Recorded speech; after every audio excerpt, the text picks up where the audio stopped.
ఈ body language ఎదుటోడి కొన్ని signals ఇస్తాయి.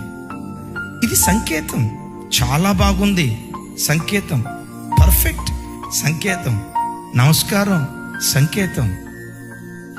మోకాళ్ళు ఉండటం నీ బాడీ లాంగ్వేజ్ ద్వారా, దేవా నీకు డీప్ రెవరెన్స్, ఒక లోతైన గౌరవాన్ని నీకు ఇస్తున్నాను అని మోకాళ్ళు నీ దేవుని సన్నిధిలో ప్రార్థించాలి. దైవజనమా, దేవునికి ఒక మనిషి భక్తితో కూడుకున్న గౌరవాన్ని తెలియచేసే భంగిమ, ఆ విధానం, పద్ధతి ఏంటో తెలుసా? అందరూ నా వైపు చూడు.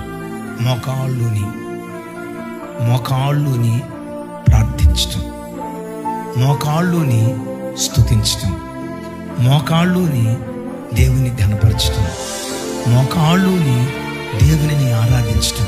ఇది డీప్ రెవరెన్స్. దేవునికి ఒక మనిషి ఇచ్చే